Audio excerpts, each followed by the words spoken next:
Assalamualaikum warahmatullahi wabarakatuh. Perkenalkan saya Nur dari D3 Kebidanan semester 3 dengan kelompok 1.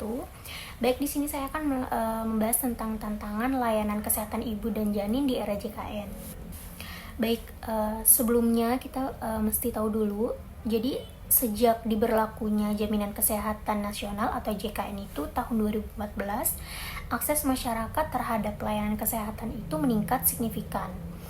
Tapi data menunjukkan bahwa angka kematian ibu atau AKI di Indonesia masih cukup tinggi dibandingkan target SDGs. Kemudian faktor tingginya AKI yaitu yang pertama, keterbatasan tenaga kesehatan di daerah terpencil.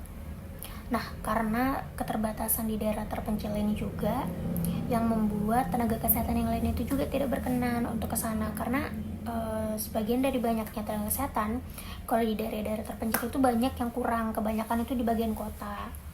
Kemudian yang kedua yaitu kualitas pelayanan antenatal care yang belum merata juga, apalagi pelayanan antenatal care itu sangat dibutuhkan juga untuk ibu hamil, karena antenatal care ini salah satu pelayanan yang berkualitas juga untuk ibu supaya menurunnya angka AKI tadi.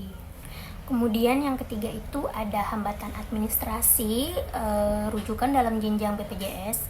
Nah, biasanya yang seperti ini tuh kita sering temui ya di tempat-tempat vaskes sekitar atau di pelayanan kesehatan lainnya lah. Biasanya kan untuk BPJS tuh sama yang umum itu, mohon maaf, itu biasanya dibedakan ya, ada yang misal yang umum didahulukan, yang BPJS di nomor 2 kan. Nah, seharusnya kita sebagai tenaga kesehatan itu tidak boleh seperti itu, karena kita tidak boleh memilih-milih pasien, apalagi pasien yang memang harus diberikan pelayanan terlebih dahulu, misalnya anak remaja di bawah umur atau ibu hamil OGDJ misal, yang memang gak ada keluarganya sama sekali. Nah, itu yang seharusnya kita layani terlebih dahulu. Di sini ada cara mengatasi keterbatasan sarana dan koordinasi dengan pihak rumah sakit. Nah, yang pertama itu kita bisa penguatan sarana dasar di lapangan. Misalnya saya nih sebagai bidan harus selalu punya emergency kit standar, misalnya kayak oksitosin, MBS 4, infus, dan alat resusitasi neonatal sederhana. Kemudian yang kedua yaitu membangun jaringan komunikasi yang cepat, misalnya membuat grup WhatsApp atau grup Telegram dan lain sebagainya antara bidan, puskesmas, RS rujukan. Dan kita juga bisa meminta nomor darurat dokter Obgyn, RS, IGD yang harus tersedia untuk saya sebagai bidan supaya bisa konsultasi real sesama tim, supaya bisa berkolaborasi lah sama tenaga medis yang lainnya. Kemudian rumah sakit juga memiliki peran. Misalkan rumah sakit perlu menetapkan one gate system, yaitu rujukan ibu hamil yang resiko tinggi, jadi bidan itu nggak perlu bingung tuh mesti hubungin siapa, karena rumah sakit sudah menyiapkan koordinator maternal yang selalu siap menerima laporan bidan.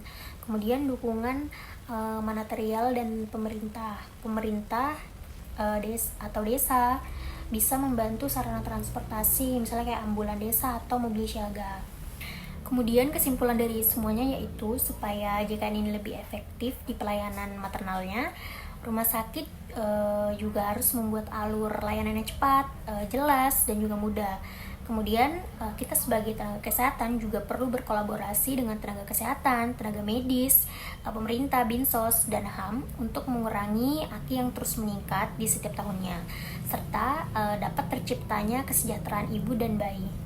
Terima kasih. Wassalamualaikum warahmatullahi wabarakatuh.